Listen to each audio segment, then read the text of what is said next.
Good evening, viewers.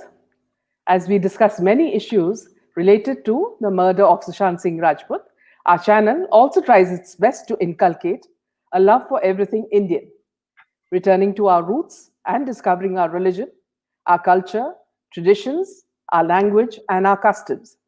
The importance of being Indians and holding our heads high is very important.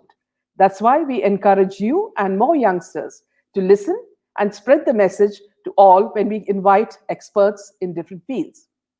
The history of maths in India goes back over 3,000 years. The ancient Indian mathematical works were composed in the sutras in Sanskrit language in verse form to aid memorization. These were followed by prose commentary that explained the problem in more details and provided justification for the solution. All mathematical works were orally transmitted until 500 BCE, and thereafter they were transmitted both orally and in manuscript form. There are about 30 million manuscripts in India today, the largest body of handwritten material anywhere in the world. In the classical period of Indian maths, 400 BCE to 1200 CE, important contributions were made by many scholars, including Aryabhatta, Pingala, Brahmagupta, Bhaskara I, Bhaskara II, Hemachandra, Katyana, Sridhara, Virahanka, Varahamihira, Apasthama, Baudhayana, Manava, Yatiswar Sabha, Pavulur, Balana, and Panini. All quite like tongue twisters, the names. The Indian scholars made seminal contributions in developing the decimal number system, concept of zero as a number, negative numbers, arithmetic, algebra, geometry, and trigonometry. Today, we have a very special person with us from Melbourne, who has spent much of his life studying maths, a subject usually people dread, but he wouldn't term himself as a mathematician. He's termed as a historian. Having initially studied economics at the University of Melbourne, Jonathan J. Crabtree is an autodidact studying the history of maths since 1983. In 1968, at the age of 7, Jonathan noticed a 398-year-old problem with his teacher's explanation of maths. India's zero was missing from England's 1570 definition of multiplication, explanation of mathematics.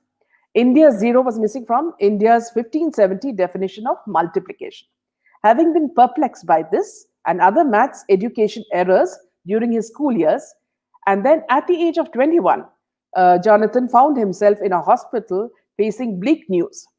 If he moved, he might never walk again. With both his dreams and spine shattered, he prayed for a miracle and promised to fix maths if he ever walked again.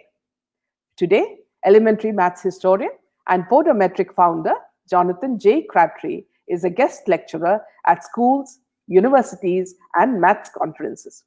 Having reviewed writings in Latin, Greek, Arabic, Sanskrit, and other languages, his provocative presentations reveal how the foundations of ancient Indian maths are vastly superior to many Western ideas taught today. Welcome, Jonathan, to our program today, and we are delighted to have you with us. Thank you very much, Meena. I am greatly honored to be with you today. And also namaskar to everyone watching on their mobile phones, on their computers, wherever they may be in India and around the world. Yes. Yeah. So I've known Jonathan for quite some time on Twitter. We've been exchanging notes, and I found it him amazingly, interesting, and also the fact that he has a lot to contribute to India by way of Bharatiya Maths. So today, viewers, let's ask him a few questions, because all of us will have some doubts about how Bharatiya Maths is different from Vedic Maths and other points. So Jonathan, shall we go straight to the questions? Absolutely. Yeah. Okay.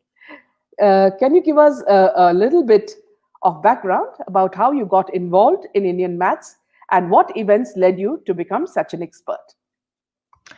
Okay. Well, there's two parts to that question, because it's firstly how I became involved in mathematics, and also how I came to be involved in explaining mathematics the way that I do. So I'll take each part because they're quite different answers. And so the mathematics really was as simple, like, many crores of children around the world. I was confused by many of the things that my teacher said to me. And at one stage, my mathematics teacher said to me, "Don't worry, Jonathan, mathematics is only hard if you think about it," which is a very strange thing to say. It's almost like we're told, don't think about mathematics, just obey the teacher, just obey the laws and follow the rules. So to be an inquiring person and asking questions about why are things, there's no answer except that they're the laws. And teacher after teacher over hundreds of years and many generations have really just been repeating laws and rules rather than explaining intuitively how it worked. And as a child, I wanted to know how things worked. I liked pulling things apart as a child, and I loved playing with toys and building blocks and so on. And all young children are very interested in mathematics. They love to count. They love to build with their play blocks and so on. But what happens is we get to school and then suddenly things start to become hard work, when often up until we get taught, things come a little easier to us. So as you said in my introduction, I didn't enjoy mathematics at school because I found it confusing, and I also never got explanations from my teachers that made simple common sense. It was not like any other subject that I learnt, which was quite obvious, but mathematics became a subject all about memorization rather than meaning and understanding. So that's one thing, and I think that I was a little bit stubborn, and I think that because I wanted to understand mathematics, I was a little bit slower to learn mathematics than many other people at school. I was quite a slow learner, but what I think I was a deep thinker. So if you don't have any real grasp of the roots of mathematics, you skim across it. And as soon as you leave school, or a year or two later, most of the mathematics people learn is forgotten because it's all about the rules. Yeah. So that's one aspect that I've wanted to find out actually how it really does work. And because I had trouble when I was 7, back in 1968, I always had the goal that I wanted to be able to explain mathematics to young children in class 1, 2, 3, and 4. Because if you can get children to really like mathematics in those first few years of school, that will last them a lifetime. But if they don't get the right explanations, it will make them feel stupid for a lifetime. And I felt from my schooling, I eventually got an A, in class 12 when I left school to go into university. I eventually got an A, but it was a big struggle. And I felt quite stupid as an adult, I've got to say, because I struggled with mathematics.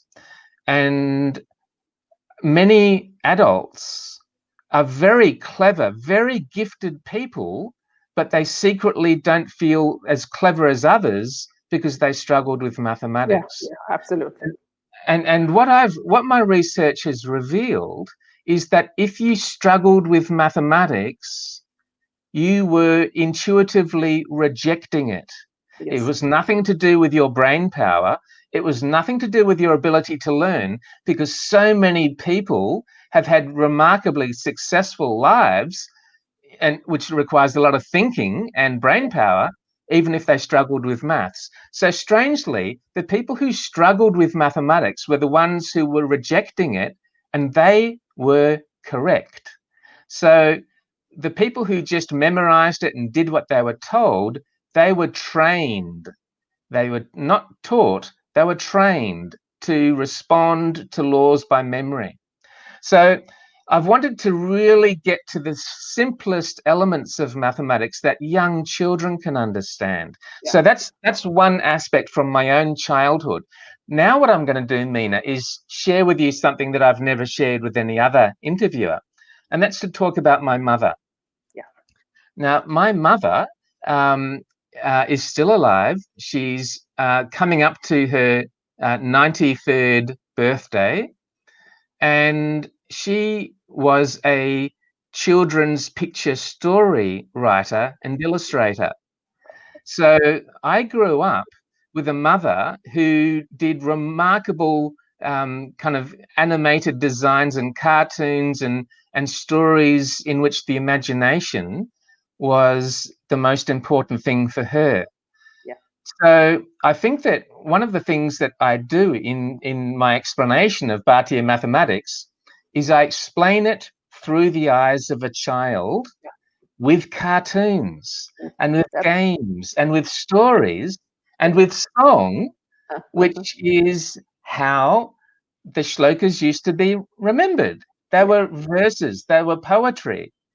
And so I'm bringing back to some extent all of the fun and the whole brain thinking, the imagination, as well as the analytical side of the thinking, to just make it fun and make it really simple and intuitive. So that's really the ingredients, and it's I just became addicted to discovery. Really, I just was a very curious child, and my curiosity saw me never stop wanting to know how things really worked.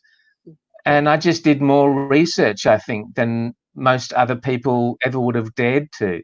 Yeah. So that's a bit of an answer of how my story sort of evolved and how I ended up being a different sort of teacher and lecturer is from my own childhood experience and influenced very much by my wonderful, wonderful mother. Yeah. In fact, Jonathan, see what you have said is very true even in the Indian scheme of things in schools. Because I remember I was very good at trigonometry and geometry, but very weak in arithmetic.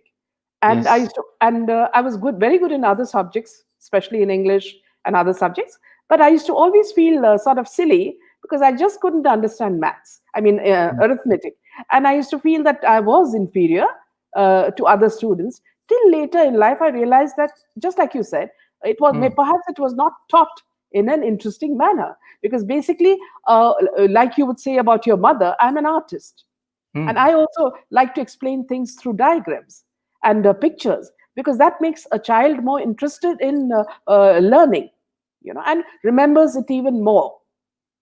So I think what you said is very true, and a lot of Indian mothers and children will agree with you. Well, I think the other aspect, which I think is really important for me to say right now, is that many of the things that you were taught as a child when you were being taught about arithmetic, they're wrong. There's no other way for me to say that, but many of the things that have been taught in the West for centuries are 100% wrong. And I struggled for a very long time to have the confidence to start to talk about this because who would believe one person to say that the entire history of mathematics professors and educators had gone down the wrong path? But the reality is that Western mathematics was based on ancient Greek foundations, and the Greeks, as you know, didn't have zero, and they didn't have a concept of negative and positive.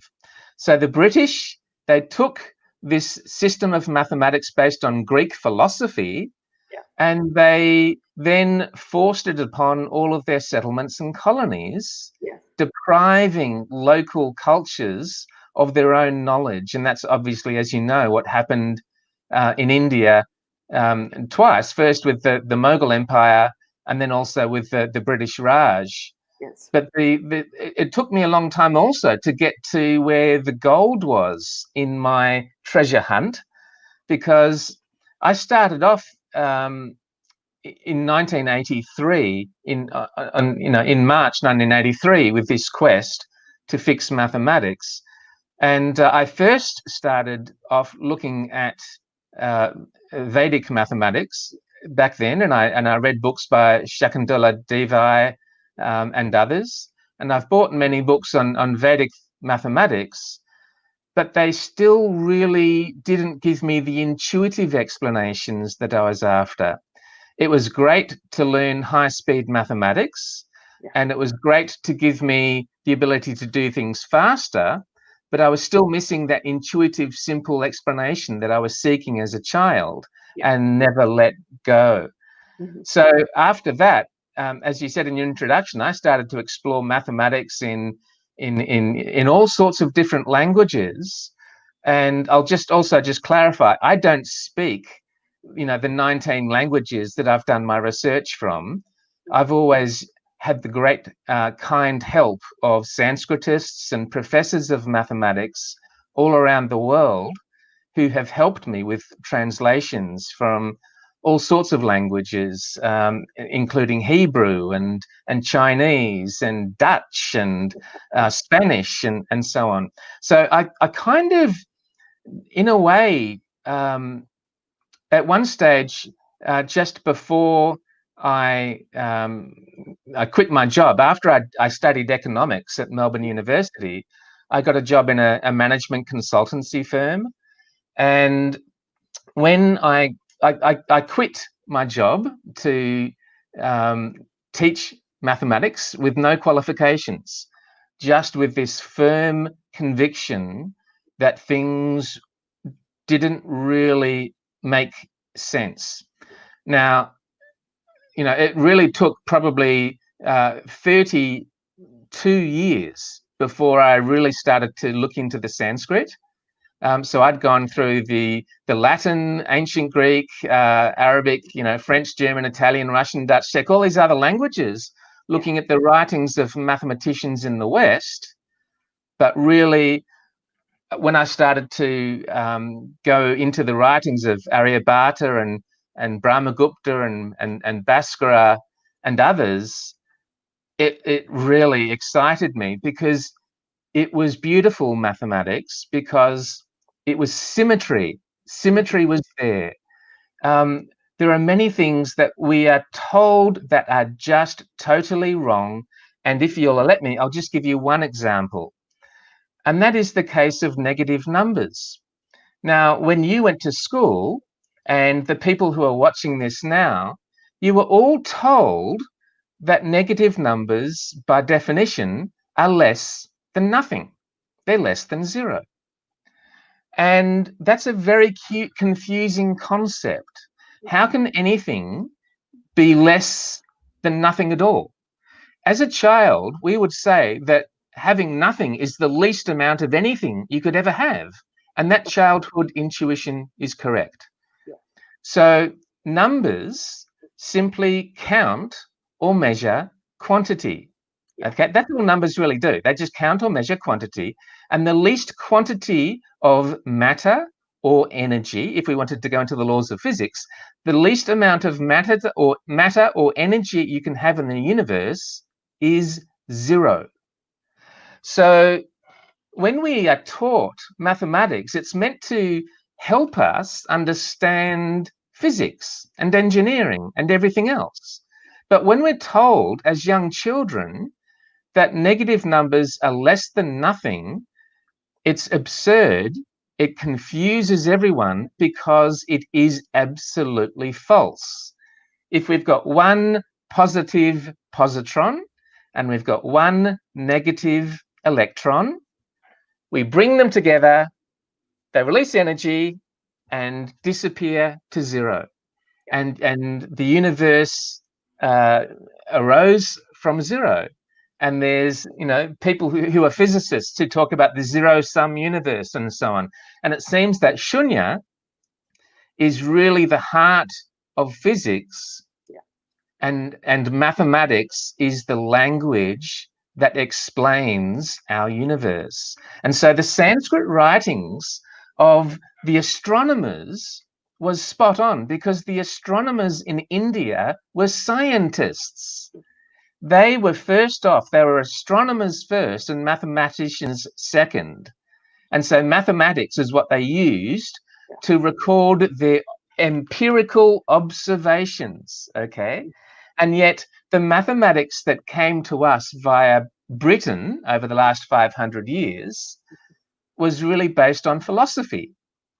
Now, we cherish thinking, but we don't really ever assert our own truth over what has just been rammed down our throats. And I think that that's been the difficult thing for me as well, is that many of the heroes that I had were people in the West. And then we kind of find out that they didn't really always do things the first time around. And recently, over the last decade or so, we've even had a lot of research into how the origins of calculus were in Kerala and not with Leibniz and Newton. Okay. And yet all of the history books are always written by the victors and the powerful, and the truth is usually trampled. Yeah. And so I really want to just share my joy at having discovered the mathematics from the Sanskrit of India, that brought me personal joy and understanding. So when I've explained mathematics to children in a way that is consistent with the Sanskrit of India, the children don't have any issue with it. They don't find it, overly interesting, but it just all makes sense. It's just totally simple. And then when you introduce it with cartoons and games and songs and colors and so on, that's when you start to have the fun factor come in, and children can learn mathematics so much quicker when you simply give them the right building blocks to play with, and then everything starts to fit together. Yeah. Very interesting, Jonathan. Can you tell me what's the difference between Bharatiya maths and Vedic maths? Well, as you might imagine, the Vedic mathematics, as you mentioned, is very, very old. The Vedas were really around about 2,000 years before the golden age of Aryabhata, Bhaskara, and Brahmagupta, and so on. So if we accept, and the dating of the Vedic period is open to interpretation, and it may be a lot further back than Westerners concede, but basically the Bharatiya mathematics era is around about 2,000 years after the Vedic era. And so the mathematicians like Aryabhata and my hero Brahmagupta, they were building on their knowledge of the ancient sacred texts and the oral tradition. So to some extent, the Vedic mathematics that I started to look at back in 1983, it was about calculation. It was, there are the 16 sutras, and they're really about how to do calculations. Whereas the concepts that I didn't find in the Vedic mathematics, I didn't find the symmetry, the beauty that I was after, but I did find that in the mathematics that developed subsequently in India, especially in the writings of Brahmagupta, because Brahmagupta defined zero. He didn't just use zero like Aryabhata. He actually defined zero as the sum of equal and opposite positive and negative quantities. So there's a natural symmetry there. And then he gave us all of the sutras in his writings, in his 18th chapter on algebra, and those really have been known for a very long time in India. But what I've done is I've pulled them apart, I've simplified them, and I explain them with simple pictures and cartoons and color, so they make total sense to children. And some of the laws that were documented by Brahmagupta and others are completely the opposite of what the West has been teaching. And yet the laws or the sutras of Brahmagupta and others are the ones that make total common sense, and they're the ones that are consistent with today's laws of physics.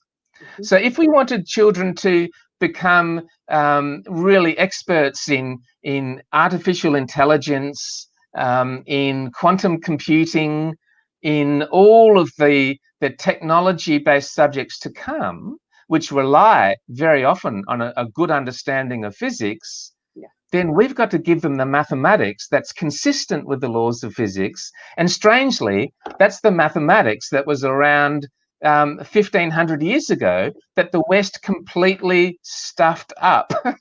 And they weren't alone in stuffing it up. India's mathematics, or Bharat's mathematics, also failed to be understood in the Arabic world as well. So it's really just a totally amazing story that I've been able to document with all my research about how mathematics from India got lost as it traveled west. And then through invasions of the Mughals and the British influence and so on, India's own understanding of mathematics also evaporated in India.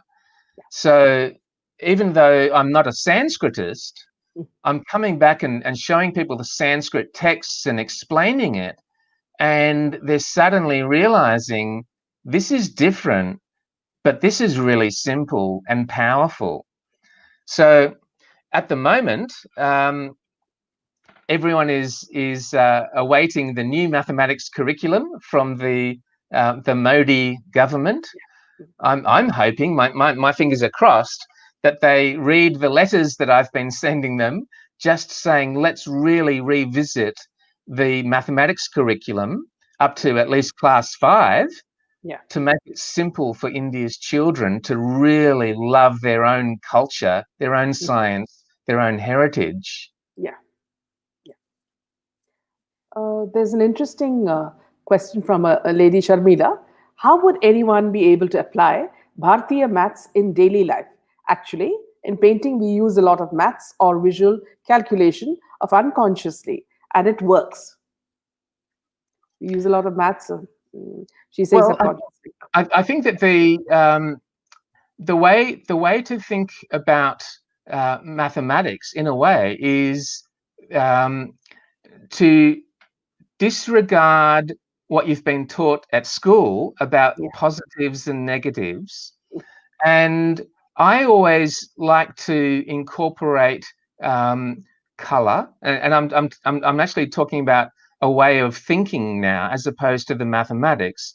But what I always look at doing is I've done mathematics where I use many different colors of pencils or pens when I'm doing drawings. Very often I'll do drawings and I will then go to bed with a problem, a mathematical problem, and very often what we're thinking about before we go to bed becomes what we dream about. Now, I've also run many lectures and courses on how to think more creatively and how to use our brain better as well. And what I do is I always have a notepad near my pillow, and more recently I've had my my phone, and I will often wake up in the middle of the night. In fact, I sleep on the floor, so I always wake up once or twice a night. And most of the time I wake up out of dreams of mathematics. Now, those dreams are your right hemisphere of your brain, your creative side, talking with your left-hand side of your brain, your analytical side. And so the way that I would also suggest people contemplate problems. Don't think hard, think soft.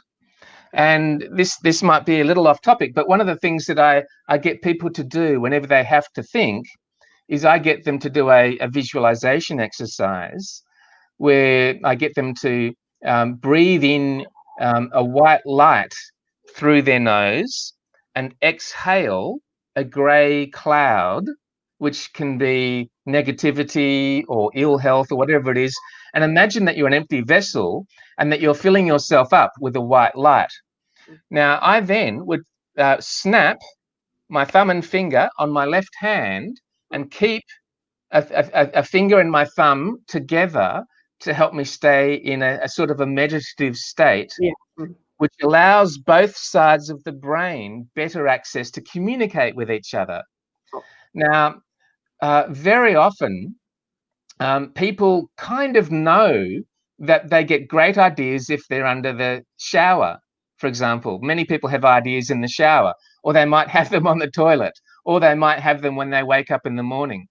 But the more that you practice a sort of a gentle approach to contemplation rather than thinking, just contemplate things, you'll often find that wisdom and insight just comes to you almost effortlessly.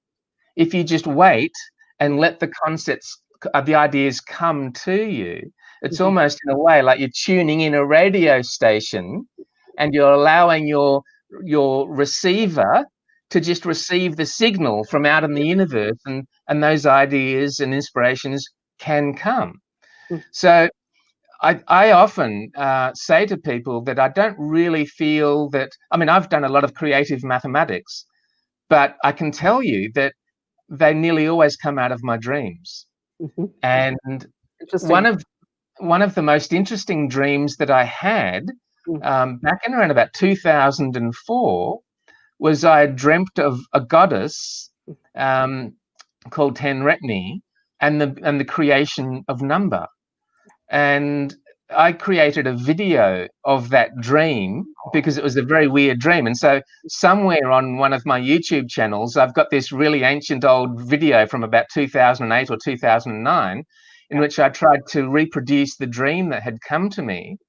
But that was a dream about a goddess creating number, creating dots, and it was almost like the birth of number with the birth of the universe and the first thought. Now this sounds very esoteric, but what you will be amazed by, and I'm sure that you probably know this anyway, but your listeners may not, and your viewers may not, and that is that your brain is a remarkable receiving device for receiving ideas. Let them come to you, and then you can start to drop the struggle, and you'll find yourself leading a more intuitive, creative life, a more balanced way of thinking. So, you know, there's no simple answer. There's no simple magic trick that I've got that suddenly makes you a genius mathematician. But all the ideas that I share with children are really aimed at integrating both sides of the brain. So the left and the right side of the brain are working together in the classroom. That aids the insight and the understanding, and then the child's ready for the next ideas. And also, the child will also have the creativity and the confidence to come up with his or her own ideas and solutions to problems. There's always one way that we're told to solve a problem at school, but in reality, there might be 5 or 6. And many of the ideas that we have as children might be better than the ideas that our teachers have, because our teachers have only been taught the way their teachers were taught before them. And creativity in mathematics is largely frowned upon, especially in the Western world.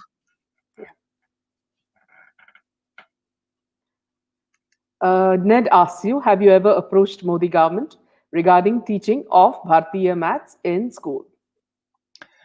Look, I have written letters to Prime Minister Narendra Modi. I flew over to New Delhi in December last year and gave a lecture at INTAC for the Srijan Foundation, and that was really my plea to Narendra Modi to pause and bring back India's culture into its elementary mathematics education. I don't know if Narendra Modi has ever seen that video, but if you Google the death of arithmetic on YouTube, the death of arithmetic talks about how India's ideas were lost as they went through the Arabic world. And look, I've written letters, and recently I've had one encouraging email from a very senior member of the BJP who says that he's referred my research on to others for investigation. So, you know, I'm starting to be noticed, but I'm also very aware that time is running out because the next mathematics curriculum is meant to be in place by March 2021. And so I've been offering my services free of charge to NSERT and to the Ministry of Education, as you probably know from my tweets. But as yet, I'm not really sure if they've been getting through to the people in power. It would be a bit of a shame if there's a new mathematics curriculum launched next year by Dr. Nishank and others at NSERT, when I'm going to be launching a genuine Indian mathematics curriculum also at the same time. And I can tell you that when I've been teaching children and I've been visiting schools all over India, the children, I say to them that the mathematics that I am going to be showing you in this lecture is going to be different to the mathematics that you've been taught, because the mathematics that you've been taught has been created by the British. And the mathematics that I'm going to share with you was created by India. Now, at the end of my lecture, what I usually then do is I then just ask the children, which mathematics do you like more? And it's like everyone's screaming India, India, India. They love the Indian mathematics because it makes sense of everything. Everything becomes really simple. So if it's like we in the World Cup, I'm an Australian, but I'm also very fond of India. In my profile, you see I wear an Indian cricket cap. We don't barrack for the English cricket team, and yet we barrack for the English mathematicians. That doesn't make any sense. Now, Australia doesn't have any great mathematicians, but India does. Now, wouldn't it be wonderful if India's children could follow the heroes, like they know about, you know, Virat Kohli and Tendulkar and so on, but you've got heroes there that would be able to motivate all of your children, and then they'll start to really want to win the war of mathematics when it comes to getting the best jobs in the world and leading the world based on their superior performance. They won't have to go to Princeton and Harvard or Oxford or Cambridge to get the best education. If India just taught its own its own true science in its own schools, people would start going to India to be taught the best mathematics. Yeah, I hope the authorities are listening to you. I'm sure they will, because this will be available for all of them. And I'm sure now we are in the December almost. I hope they quickly think of what you're saying and take it into account. Well, all I can do is again just say I am dedicating my life to this project. I am willing to work full-time, not for pay, not for money, not for fame, Just let me give my research to the people that are going to develop your mathematics curriculum. I don't care what you call it. Just make sure that you teach the correct ideas that agree with the laws of physics. And guess what? You can start to teach children in class 1 how positives and negatives work. And by class 3, you'll have little children explaining why negative into negative is positive in a way that is correct mathematically, logically, physically, and intuitively. And they will never be confused about why negative into negative is positive. And yet the only way that we get taught that is by, it's a law of sine. No, it's not. It's a consequence of Brahmagupta, and it's how things work. So, look, India's performance internationally has been very, very poor. In the last international test, back in 2009, 2010, India ranked second last in the world, ahead of only Kyrgyzstan. Now, that is a crime. That is totally a crime. It's child abuse.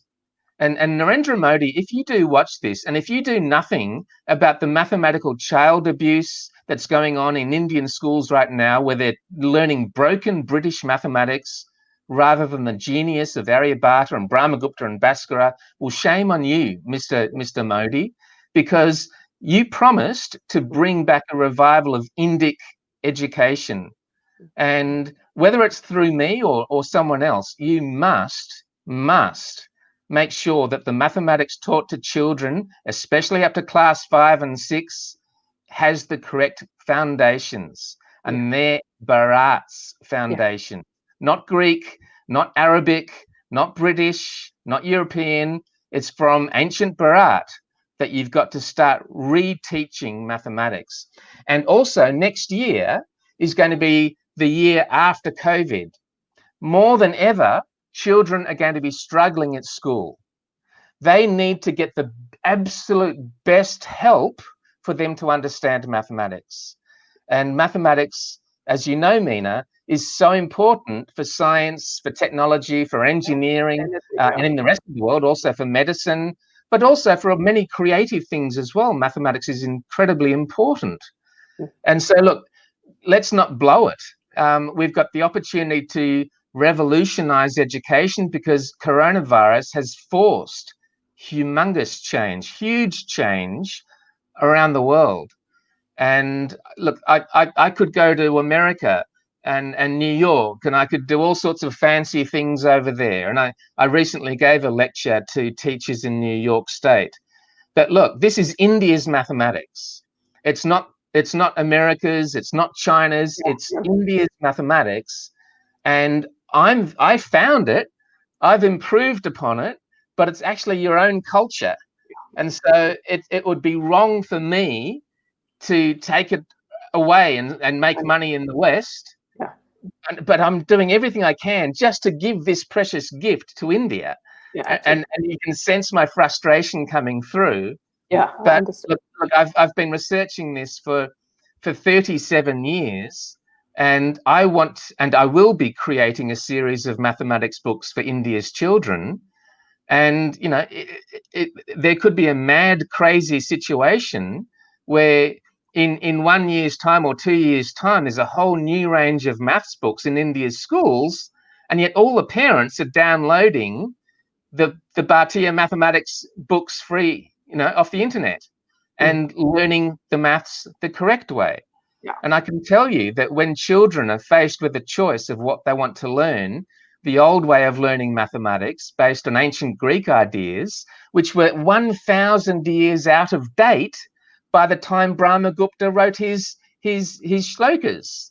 So it's just absurd that we keep on doing something which doesn't work. America is struggling with its mathematics education.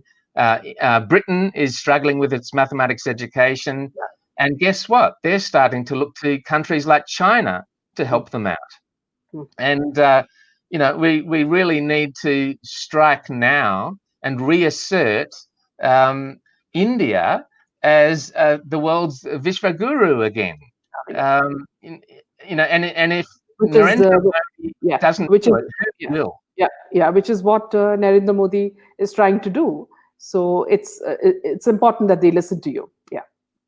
Well, hopefully, either you or one of your viewers will connect somehow. Absolutely. And look, I've got all of my information I make available for free. I'm not selling anything. If people go to my website, which I hope you'll mention at the end of this talk, it's really too important to be focused on money. This is about fixing a cultural theft. This is about fixing history and restoring the pride back in India's children, so they suddenly realize how great their past, their ancestors were, but how great their opportunities are in front of them. So, we've really got to do something over the next few months to lock this in. Yeah. In fact, Jonathan, see, we are struggling not only with this, what you mentioned, but also the fact that, see, our history has been completely distorted by a government that was there before Narendra Modi. And what they did was they glorified the Mughal emperors who were barbaric, and they never sort of explained the kind of kings we had who were so generous in sharing their knowledge. They were patrons of the arts, the culture, but our children never got to learn about them because everything was so distorted in their textbooks. And we've been behind the Modi government to please change it. So they've been, working on it. So we are hoping for at least a change in that. So it's very important that they also listen to what you're saying and try to implement that as well. A question here, Jonathan, is that some children have problem with numbers, autistic in nature. Will Bharatiya Maths help? Yes, and look, I see that the questioner used the phrase Vedic. I do want to remind people that Vedic mathematics and Bharatiya mathematics are two totally different things. The Bharatiya mathematics is all about the foundation, the simple ideas which explain all of the mathematics that emerges from zero. So in Vedic mathematics, we still go on to say that negatives are less than zero. But that's not how physics works, and that's not what the Indians arrived at 2,000 years after the Vedic era finished. So really, the important thing is, I think, to use the right side of the brain. So we want to introduce rhythm, we want to introduce color, we want to introduce rhyme, and we want to introduce movement, and maybe even dance as well, which you might be interested in. And then children will just learn because it's a game and because it's fun. So, for example, if for example we've got a situation where we've got to teach a child the idea of 2 minus 5, well, that's a very confusing concept if you do it through the Western way, because and you'll not start teaching that for 5 or 6 years after a child started to learn how to count. But imagine if we had a child with a bucket and spade, and we played a game of the happy Harappan builder who creates bricks. So how do you create a brick? Well, in the Indus Valley civilization, which was remarkable for its constructions and its designs of its cities, just imagine that you dig a hole in the ground, you fill up a bucket, leave the bucket in the sun, turn the bucket upside down, and you've made a brick. Okay, so it's very simple, that idea, and a child can easily imagine digging a hole, filling up a bucket to make a brick. So if you're a brick seller and you've got 2 bricks, but somebody wants to buy 5 bricks, what are you going to do? Guess what? The children pretty soon will know they've got to make 3 more bricks. Okay, it's very simple. And guess what? How do they make 3 bricks? They dig 3 holes. So if you've got 2 bricks and you've got to sell 5 bricks, well, that's very simple. You dig 3 holes and you make 3 more bricks. And guess what? Then the 5 bricks are taken away, and guess what's left? 3 holes. And so you've got the idea of simple games from class 1 that children can understand, and bricks can become positives, and the holes can become negatives.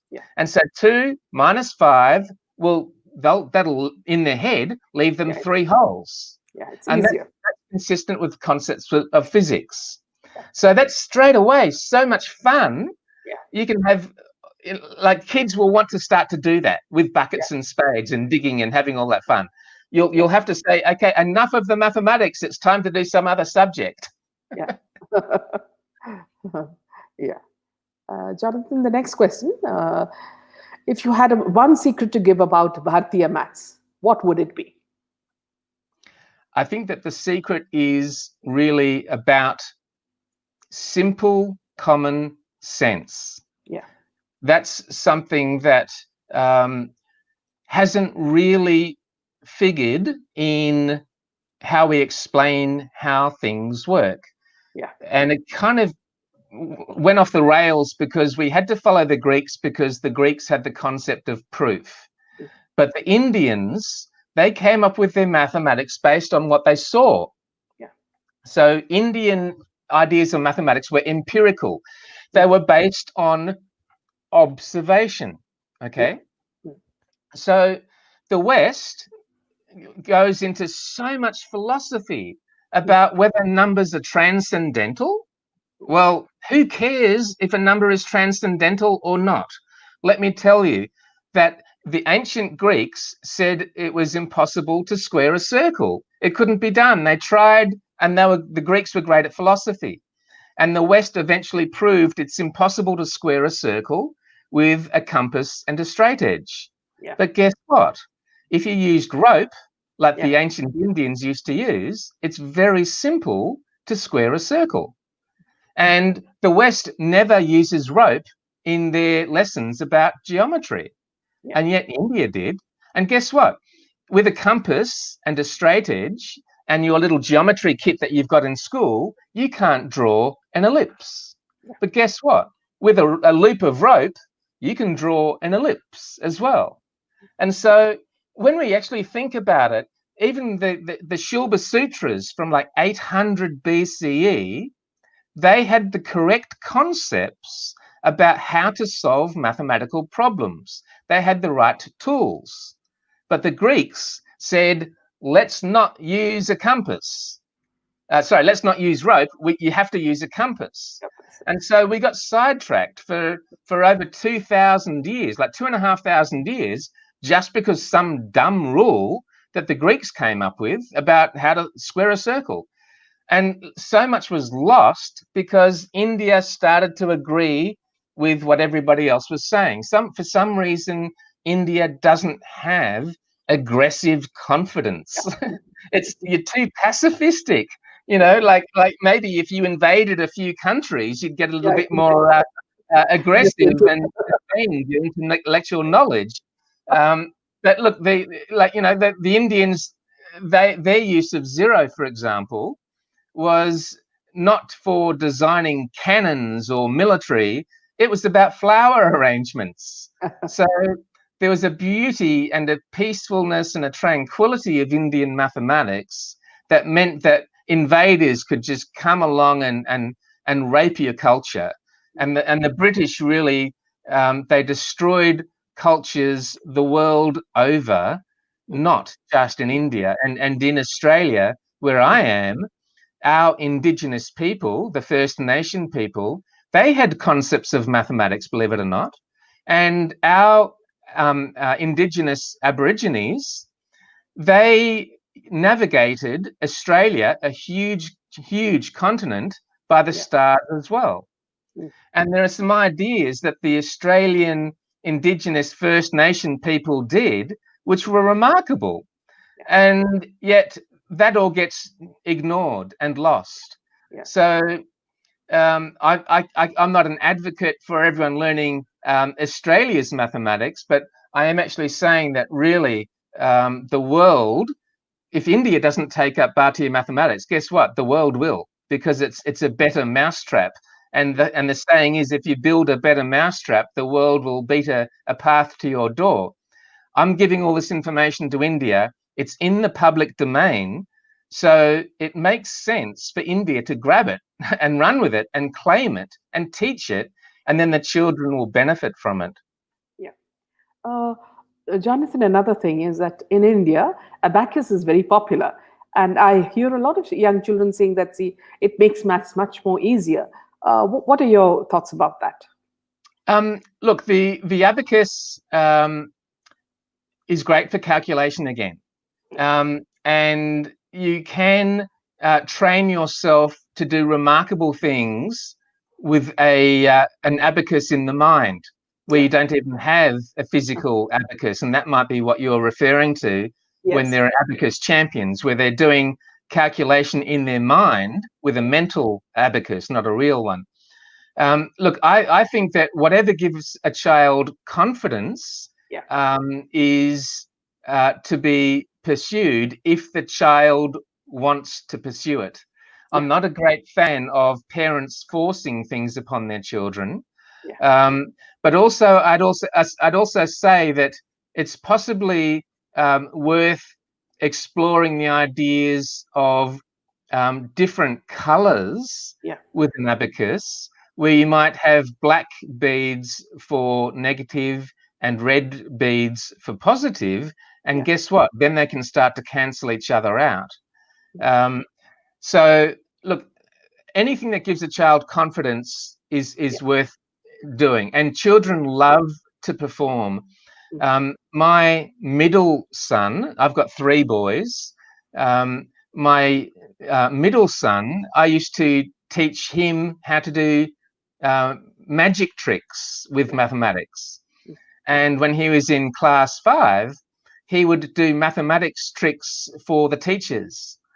And those tricks that I taught him, the magic, they gave him the confidence to then go on and top his secondary school. He went on and did a master's degree in electrical engineering. And his little brother, who I also shared some fun ideas with, he's just about to finish a PhD in quantum computing. And my first son, he ended up doing postgraduate studies in accounting. So as it happens, all 3 of my sons have been working with numbers, and I think that they've all done very well in their careers because they didn't have any fear of mathematics. And I think that that's really the task of the teacher, is not to introduce fear of mathematics into the child, because children go into school with no fear of mathematics. I've never heard of a child that's having fun playing with blocks and learning how to count, fearing mathematics. All of the fear starts to come in when the explanations start to be wrong. And the child will feel that he or she is stupid because she doesn't understand the maths. But in reality, the child is correct. What the teacher is saying is very often completely wrong. And Brahmagupta's writings reveal how, as do modern concepts of the laws of physics, which are also completely different to what we're taught about maths via the British. So, look, really, the abacus idea, I would pursue it if the child is having fun with it. And I used to do things through creative visualization myself. And I used to teach my youngest son how to multiply 2 5-digit numbers together in his head and get the right answer with no workings, just write down the answer. And he did that for fun. And when I was a younger man, I wanted to be the fastest mathematician in the world. And for that, I would multiply 2 10-digit numbers together in my head to get a 20-digit product. Now, I couldn't be the fastest in the world. I was about 20 seconds too slow. That was a lot of fun. It was pretty useless. I mean, it was never going to help me in any way except to be a trick to show off. But I think that the ideas that I got with the ideas of Bharatiya mathematics, they're not tricks. They're actually really simple, deep, powerful explanations of how mathematics works. Yeah. Jonathan, let me tell you about an incident that happened in school when I was in school in 10th standard. That's the time when children are, segregated into science and arts fields. Yeah. Okay, and it's like a public. They take you to a hall, an auditorium, and they divide the children into different two different sections. So, because I didn't do well in arithmetic, I was put into arts, and every child who was moved into the arts section felt they were inferior because they did not do well in maths, and so their brains are less functional, and that they are inferior beings. So I remember that scene was always like a nightmare, because it meant that I was in some sense useless, and this would have happened to many children. It's been going on for ages. So it's very important what you say about the confidence that maths can give you when it's taught in a different manner. And if it's taught in a manner that's easily, it can be grasped easily, that becomes much more interesting for a child. And it's high time that India changed their system and listen to more experts like you. Yeah. And one more, and one, a lady says that, see, one second. So interesting. Amrita Shirali says, so interesting. Please let me know how Mr. Crabtree can be reached so schools can contact him. The kids will love it. I think towards the end, you will tell us how they can reach you. Yes, absolutely. And look, I'm not able to visit India at the moment, obviously, due to coronavirus. In fact, I was scheduled to be on my 4th tour of India, but India then closed travel from international visitors 2 days before I was about to fly into New Delhi.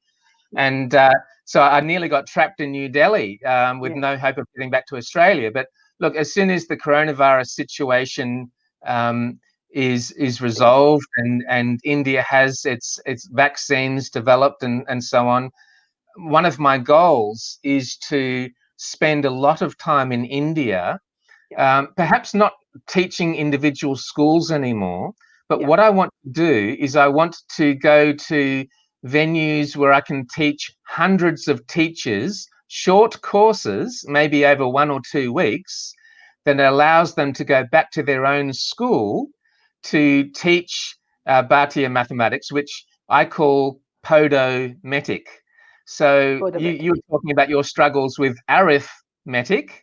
Well, the new name of the mathematics that I've given it is called podometic, and that's the website podometic.in, and that website is hosted in Pune, in India. So I'm also hosting the website in India to convey the knowledge of India as well. So look, I will also be possibly doing some online lectures as well. That's what this lady has asked. Yes. So please take some online sessions here. Yeah, so look, I have a YouTube channel, which is simply youtube.com/podometic. If you go to my Twitter account, I am J Crabtree on Twitter. And if you're watching this, it's quite possible that you click the link from Twitter to get to YouTube. But if you go to my Twitter account, @J Crabtree, the link to my YouTube channel is in my profile. I do have many videos on my website, podometic.in. And to help it for children to remember, I've also got it as PODO, just simply podo.in. So students can find it a little quicker to get to the website, just podo.in. On that website, I've also got all of my PowerPoint presentations. So it's quite rare for a mathematics lecturer to give all the videos of their lectures and to give all of the PowerPoint slideshows as well. So the goal for me is that everybody finds this information easy to access, easy to share, easy to download, and I'm wanting to really do something that echoes for eternity. I mean, it sounds quite flowery to say that, but really the Bharatiya mathematics really should see the world through for at least another 1,000 years. We had a concept of Roman numerals for a very long time. We had in the West. We had the ideas of the British, but really the next millennia really should be about India's mathematics ruling the world once again. So for me, it's not about selling this information. That would be wrong. It's not mine to sell. It's India's mathematics. But please do go to that website, watch some of the videos, follow me on Twitter. I tweet quite a bit, and I also share a lot of mathematics through my Twitter account, more so than my website. So if you look through my previous tweets from Twitter, you'll find lots and lots of very simple ideas via my tweets, and also lots of short videos and images as well. So look, this is really the start of the journey, and for all those people wanting to join the cause, you know, the project, you are actually the solution. It's not just me. This is about each one of you watching this video right now, taking what you've learnt with Meena and myself, and you become a messenger for India's superior mathematics. And look, one of my goals is that I want the mathematics to also be available in all 22 official languages of India. And if you search for Podometic free gifts, you'll see some resources that you can download free of charge that I could easily sell for quite a bit of money. So there's games to come, there's games to play, there's lots of fun videos, and cartoon storybooks are going to be coming along as well, all for free. So really, you know, my most important task is just to get the notice of the Indian government and the Ministry of Education, just so we don't miss the opportunity, because I don't want to become another Byju's and just make billions of dollars online. That's not the point.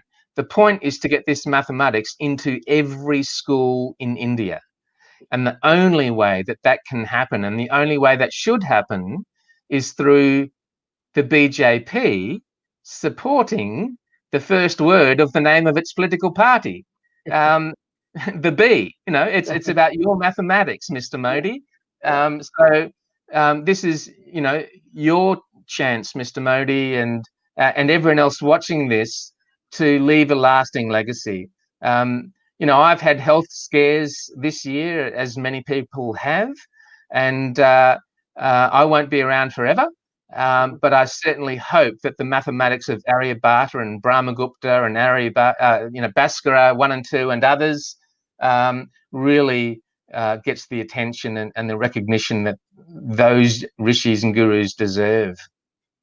Thank you, Jonathan. In our own way, we'll also copy this link to some of the important people in BJP, and let's make sure that it's it comes across. Thank you so much, Jonathan. A very interesting session, and our viewers are very happy that you took some questions as well. So, and they will all reach out. I'll also put the details of your Twitter link in the details as well, so that anybody who wants to reach out to you can easily do so. Yes. And if you're not on Twitter, you can also email me at info at podo.in. That's simply info@podo.in. That's my direct email address. I read every email I receive. I can't guarantee to reply to every email, because I get a lot of them, as you can imagine, but they're certainly very important, and I love hearing the stories of the reactions of the children as well. So look, let's let the fun and games begin. Thank you, Jonathan. Yeah, and good night for you, because I'm sure it must be around 12 o'clock for you there, 12 or 12:30. Yes, yes, it's my bedtime in about 2 hours. So good night to you. Okay, thank you very much for your time.